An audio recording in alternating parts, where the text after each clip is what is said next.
सभी देशवासियों को प्रणाम। राज न्यूज़ में आपका स्वागत है। दोस्तों आगे हम आपके बीच में एक नई अपडेट लेके आज हम बात करने वाले हैं। उत्तर प्रदेश में आउटसोर्सिंग जो निगम है उसका गठन हो चुका है, यानी कि 25 मई 2025 से यूपी में आउटसोर्सिंग कर्मचारियों को आएगी अच्छे दिन आने वाले हैं, यानी कि समान काम के लिए समान वेतन और भी अन्य सुविधाएं मिलने वाली है, यानी कि शोषण से मुक्ति के साथ मिलेंगे कई अनेक फायदे। उनके बारे में बात करेंगे, यहाँ देखने वाले हैं। वीडियो में बने रहना, राज न्यूज़ को सब्सक्राइब कर लेना। रोज हमारी इसी प्रकार से नई नई अपडेट आपको बताई जाती है।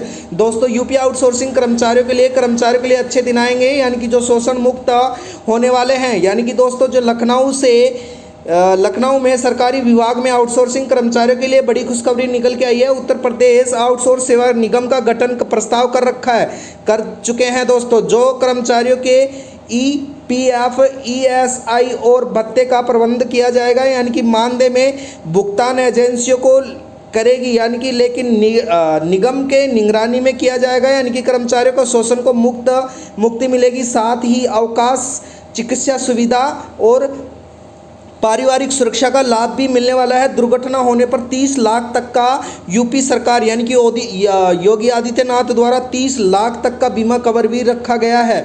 दोस्तों ये बड़ी खबर निकल के आई है, यानी कि जो अब सरकार द्वारा आउटसोर्सिंग कर्मचारियों के लिए बेहतर सुविधाएं दी जाएंगी। उनको ESI, PF और ग्रेजुएटी और पेंशन भी दी जाएगी। यह सरकार द्वारा स्पष्ट नियम कायदे लगाए गए हैं, यानी कि आउटसोर्सिंग निगम का गठन किया जाएगा। कर्मचारियों में मिलेगी लाभ, यानी कि कई लाभ मिलने वाले हैं। मेहनत श्रीवास्तव लखनऊ, यानी कि सरकारी विभाग में आउटसोर्सिंग पर काम करने वाले कर्मचारियों को अच्छे दिन जल्दी आने वाले हैं। यानी कि उत्तर प्रदेश सरकार ने निगम का गठन करने की तैयारी का प्रस्ताव भी प्रारंभ विभागों में प्रस्तावित कर दिया है। यानी कि विभागों में सुझाव के बाद यह मान तय किया जा रहा है कि कर्मचारियों को ESI, PFI और बीमा, चिकित्सा भत्ते आदि का प्रबंध आउटसोर्सिंग निगम किया जाएगा, जबकि मानदेय में जो मौजूदा व्यवस्था में तहत आउटसोर्सिंग जो एजेंसी है उनको दी जाएंगी। पूरा मानदेय समय से कर्मचारियों के खाते में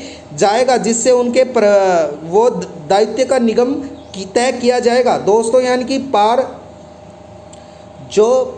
प्रारंभिक विभागों में सुझाव में जाने के बाद सचिवालय प्रशासन विभाग द्वारा प्रस्ताव का मुख्य सचिव मार्गदर्शन लेगा, जिसके बाद मुख्यमंत्री और अवलोकनार्थ को भेजा जाएगा। मुख्यमंत्री की सहमति लेने के बाद वह कैबिनेट मीटिंग में समर्थन स्वीकार कर दिया रखा गया है, जिससे सचिवालय प्रशासन विभाग द्वारा निगम के गठन के बाद प्रस्ताव परामर्श विभागों में भेजा जाता था, जिससे यह प्रस्ताव किया जाएगा।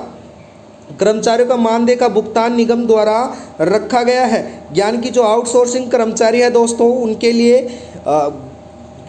सरकार द्वारा यानी कि मुख्यमंत्री द्वारा कैबिनेट मंत्री द्वारा बैठक के अंदर स्पष्ट रूप से कर दिया गया है कि यानी कि सूत्रों से बताया जा रहा है कि दोस्तों जो प्रारंभिक विभाग कर्मचारी है, यानी कि वित्तीय एवं न्यायालय में तकनीकी, कानूनी और वित्तीय पहलुओं को ध्यान में रखते हुए कर्मचारियों के मानदेय का भुगतान मौजूदा व्यवस्था में मुताबिक आउटसोर्सिंग एजेंसियों के माध्यम से ही करने का प्रस्ताव रखा गया है। यानी कि एजेंसियों द्वारा समय पर पूरा मानदेय कर्मचारियों के बैंक खाते में चला जाए, इसका निगम भी निगरानी में रखा गया है। यानी कि सरकार द्वारा स्पष्ट कर दिया गया है, यूपी सरकार द्वारा अब किसी भी प्रकार की लापरवाही नहीं बरती जाएगी। एजेंसियों के माध्यम से समान काम के लिए समान वेतन दिया जाएगा और एजेंसियों को समय पे भुगतान करना होगा। यानी कि यूपी सरकार द्वारा योगी आदित्यनाथ द्वारा निगरानी के अंदर सभी कर्मचारियों का, जितने भी आउटसोर्सिंग कर्मचारी हैं उनका वेतन डाला जाएगा। यह बड़ी खुशी की लहर आई है। आउटसोर्सिंग जो कर्मचारी हैं उनके लिए दोस्तों मानदेय में भी बढ़ोतरी की जाएगी और उनको समय पे भुगतान कराया जाएगा और रिटायरमेंट के बाद उनको पेंशन भी रखी गई है, चिकित्सा सुविधाएं भी है और उनका बीमा 30 लाख तक कवर किया गया है। ये बड़ी योजनाएं निकाली गई हैं यूपी सरकार द्वारा। वीडियो में बनने के लिए धन्यवाद। राज न्यूज़ को सब्सक्राइब करना, रोज़ हमारी इसी प्रकार से नई नई अपडेट आती रहती है। धन्यवाद दोस्तों।